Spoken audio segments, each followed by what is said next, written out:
Hi everybody, I'm Shelby Hoffman and I'm currently a freshman at the University of Wyoming.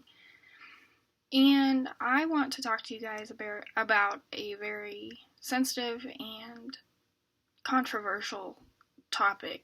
I don't know if that's the right word, but we're going to go with it. That has been around and, is something that keeps coming up. And what I'm talking about is the Arapahoe High School shooting.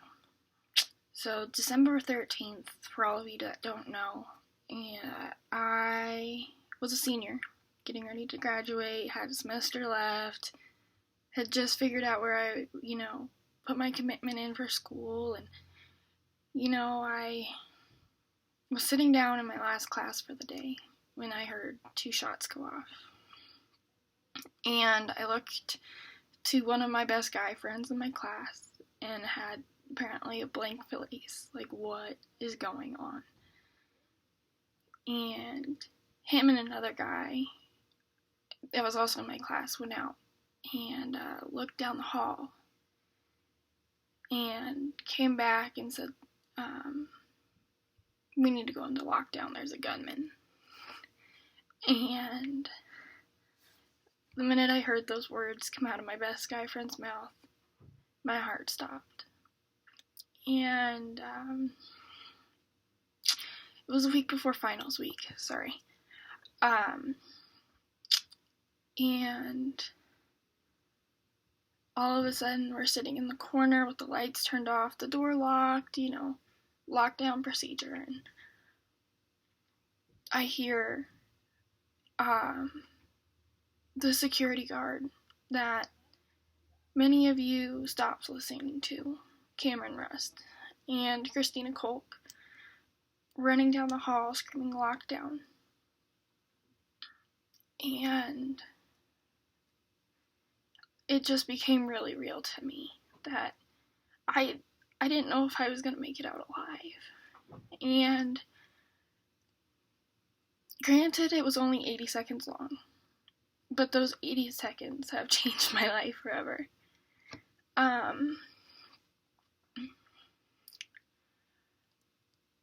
The hearing of SWAT boots running up and down the hall, cops running down the hall with their microphone or their radios, and then the fire alarm went off. Okay, when you're on lockdown, there's a gunman in your school and you don't know where he is, you don't know what he's doing, you don't know anything. And the fire alarm starts going off. It's really hard because you don't know if you're gonna, make it out alive, or if you, if the building's gonna burn down, or if your friends are okay. And all of us being high schoolers pulled out of our phones and started texting our parents, Googling, what was going on, texting friends in other classrooms, seeing if they were okay, if they knew what was going on, the whole 9 yards. And when I finally found out on 9 News that there was a gunman in the school, which we had already known, but the 2 people had been shot.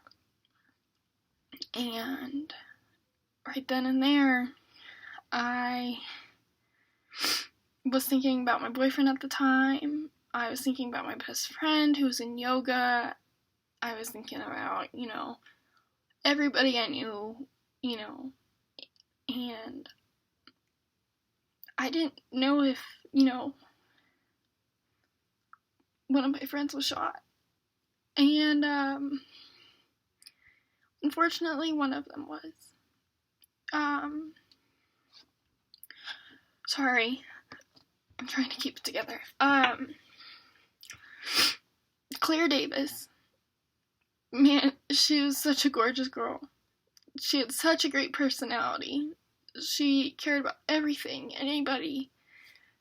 Was such a kind soul who had so much going for her. She was shot Um, and, she was in intensive care for 8 days before she died. And,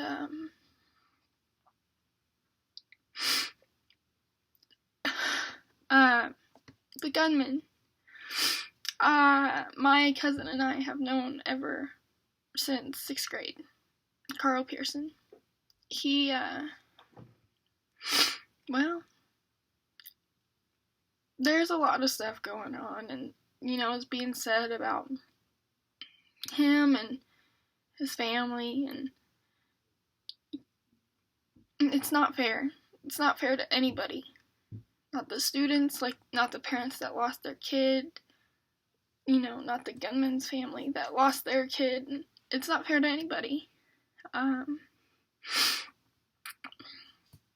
But, you can't change it.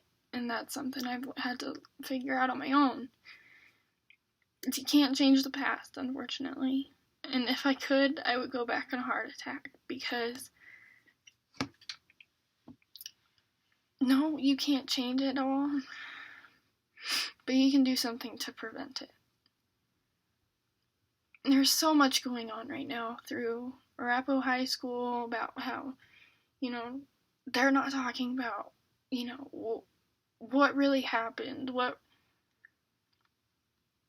warning signs they had, and that they didn't follow. And today I got a phone call from my mom saying that next time I log on Facebook, to just be aware that the Davis family came out with a statement. And right then and there, I stopped studying, and I got on my laptop, and I looked, and I read it while my mom was on the phone with me. And words really can't describe how much I hurt, let alone I couldn't even imagine what it feels like to be on their side. Or Carl's family. They didn't know. They didn't know. And even if they did, they would have done something. And that's the part that really, makes me realize that this was supposed to, in some way, shape, or form, this was supposed to happen. And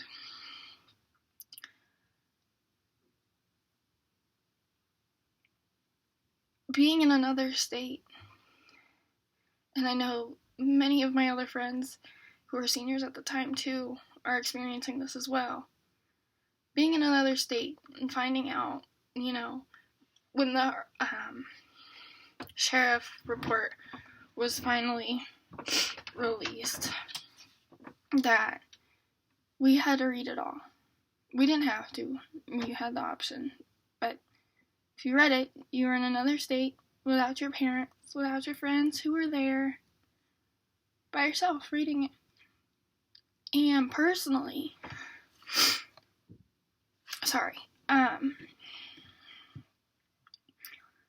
that triggered a lot. And once I started, I couldn't stop. I just had to finish it. And it's being in another state and reading that by yourself really takes a toll on you. It hits you pretty hard, actually.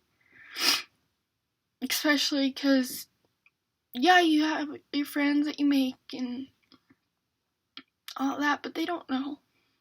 They don't know the fear you experience. They don't know the tragedy.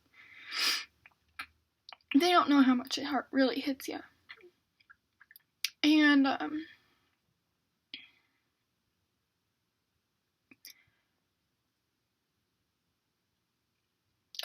sorry. Yeah, you can call your parents and talk to them about it, and, so on and so forth, but it's not the same. It's not. And I know that a bunch of people I went to school with have tried to bury it and move on, and, blaming blaming Carl that it was all his fault, and, so on and so forth. But Carl was sick. He said that in his diary. He knew before it happened. He was sick. And I honestly believe that if he didn't lie to the therapist, to the psychiatrist, everybody that he saw, and he actually got the medicine that he needed, and the treatment he needed, he wouldn't have done it, and everything would have been normal. But the 3 months before the shooting, when he threatened the debate coach's life, none of the students knew. And I'm probably going to get a lot of ridicule for what I'm about to say in this whole video as a whole, but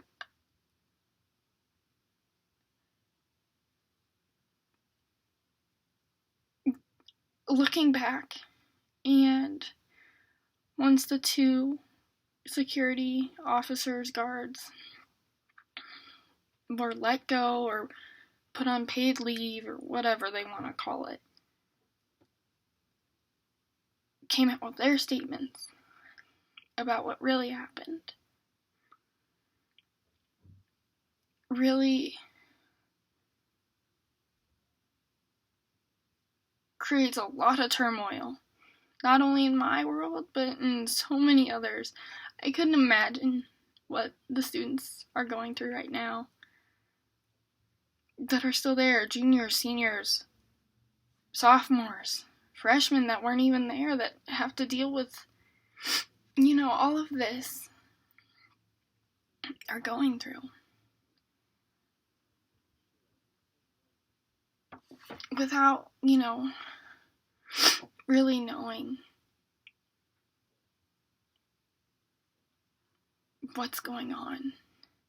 And there have been so many statements about how, from students themselves, about how the doors don't lock properly, or how guards that that Arapahoe now has aren't sitting at their stations, or, just so much fatalities, I guess. And honestly, it's what happened the first time. And a couple months ago, I can't remember exactly how many, I found out that there was another threat. And it was written on the bathroom wall or stall or something. And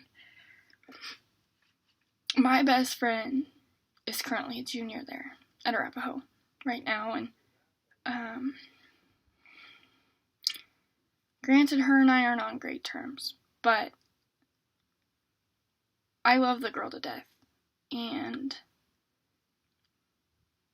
if something were to happen again, and I were to lose her, and I didn't say anything before, if something were to happen again, or whatever the case may be, I don't know if I could handle it anymore. Now, Claire, she was so sweet and kind, and her passion for horses, and just, you don't know how to describe Claire unless you actually meet her and start talking with her. And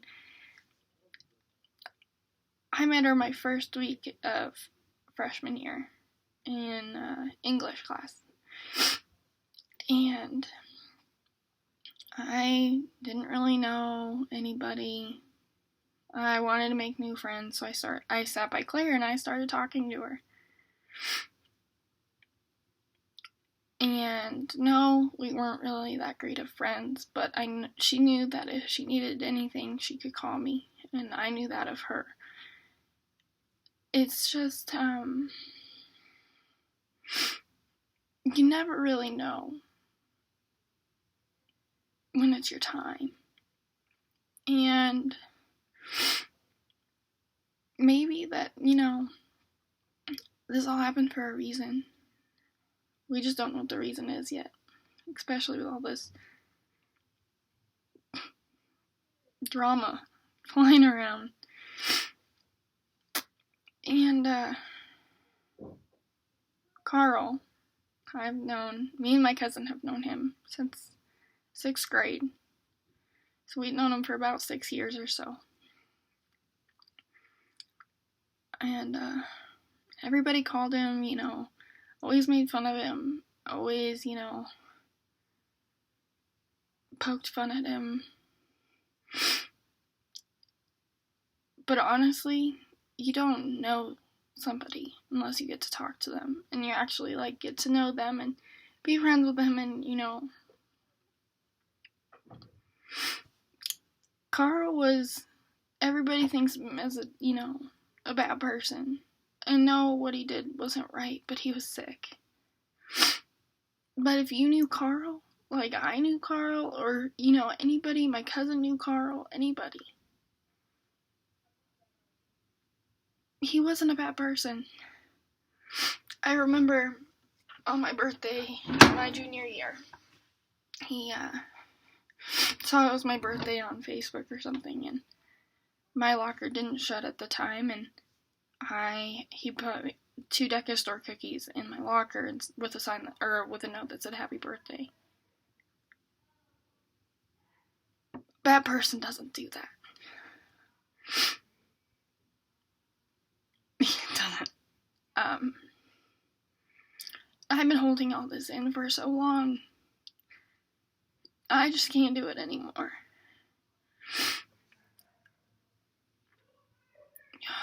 Sorry.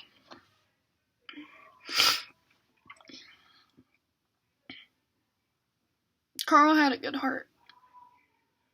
He just had, a bad mindset at the time. And, Carl was very passionate about debate. And, one of the people I work with up here now actually knew Carl. And when I told him about it all, he didn't know. He graduated 2 years earlier than I did. He knew him. He went to another high school. He knew him through debate. And when I told him who, it was, he didn't really hit him that I was being serious. Which sucks.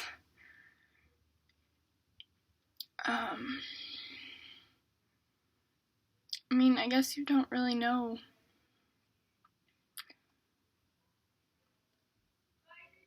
the, not precautions.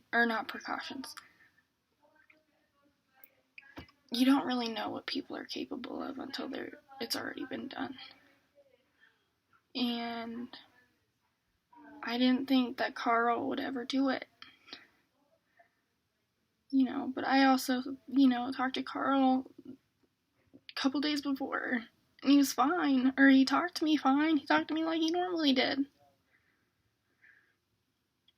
But after the SWAT came around and let all the students out, I couldn't feel anything. I was numb. I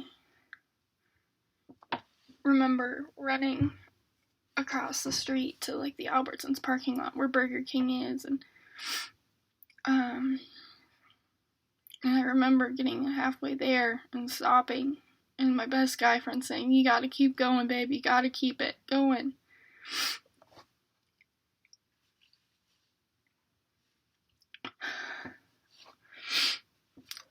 And I just did. I ran like it was my life. And, my life has been forever changed by that 80 seconds. And without those 80 seconds, I wouldn't be who I am today.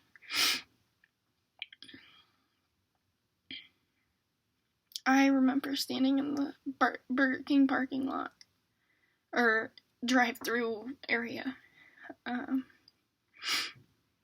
with my phone. That was the only thing I had. Trying to get a hold of my boyfriend at the time, trying to get a hold of my friends, trying to get a hold of my best friend who was in yoga, trying to get a hold of everybody I knew, see if they were okay. And, I remember not knowing where anybody was, what anybody was doing, and, running across University,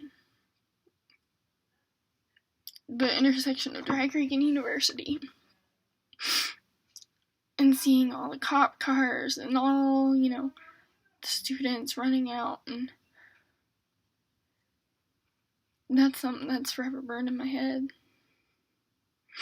Helicopters flying over your head. The whole 9 yards. And police officers coming up to you saying, did you see anything? And if you did, we need to interview you. And I never really understood that. I mean, I get it, that they need their information. But there were so many. There were so many cars. There were so many sirens. Until this day, the minute I hear a siren, the minute I hear a helicopter, the minute I see something posted on Facebook or Twitter or Instagram or any social media for that matter about the shooting, about Claire, about anything, it takes me down a memory lane that I don't want to be down. I lost 2 of my really good friends that day. And by an event that could have been prevented. And that's the hardest part of it all. There's so much silence coming from Littleton Public School District and Arapahoe High School and the administration there and, everybody just involved. That it's just, I don't know how else to describe it, but picking at a scab over and over and over again. They don't know, or if they do, they don't care how much these students are hurting about it all. Even to this day.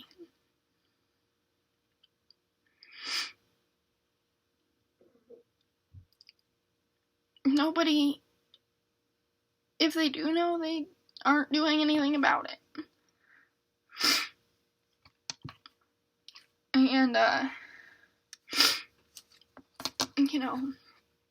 I still wear my Arapahoe 12-13-13 Warrior Strong bracelet every day. And I don't take it off. Because it's part of who I am. It's part of who a lot of people are now.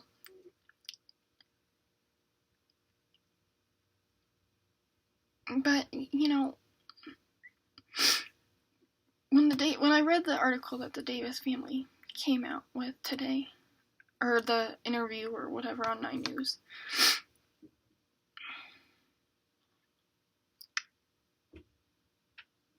I couldn't help to wonder how it feels for them who lost a daughter over, almost 15, 16 months ago. By an accident. Not even an accident. By an event that could have been prevented. And there are no answers. There's nothing. So what? They have, security desks. And you can't walk through to go see somebody without an appointment or whatever. If something really were to happen, it would happen. Honestly, everybody has their heads so far shoved up that they can't see how much the silence that they continue to give over a year and 3-4 months really hurts. Especially for people that knew the two people that were lost that day.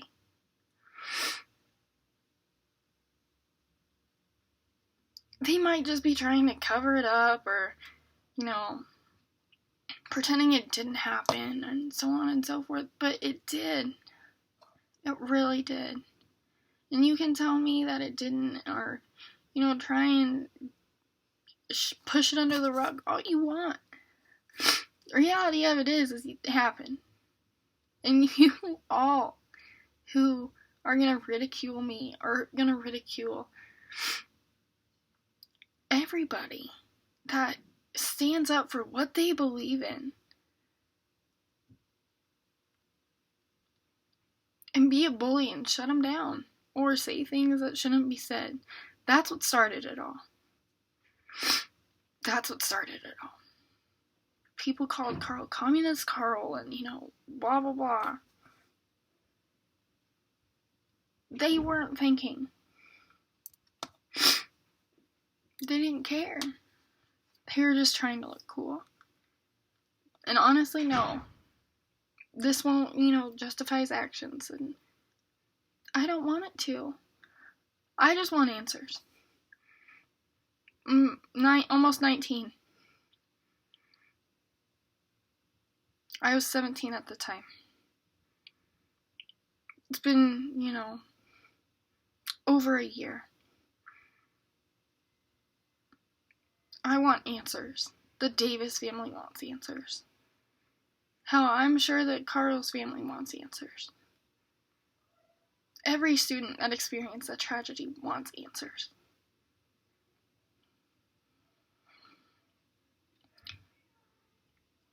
You can only hide from it for so long. So all I'm asking, and I know it probably won't happen, this video won't, make a big break about it all. It's just fine.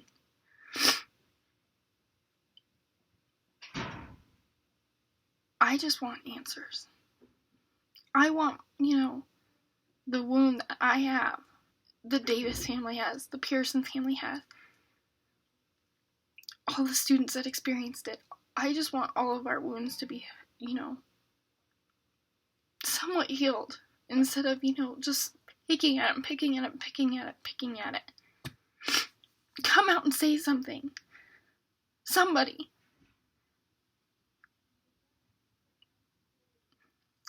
say something. Not for me. Don't do it for me. Do it for the families that lost a student that day. Do it for the future shootings. How would you feel if, your son or daughter was in a school shooting and you didn't have answers for almost 15 months? Let alone if your son or daughter died. You would be fuming, I guarantee you.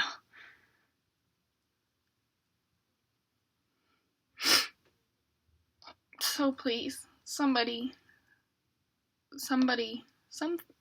anybody that's an administration, superintendent, whatever,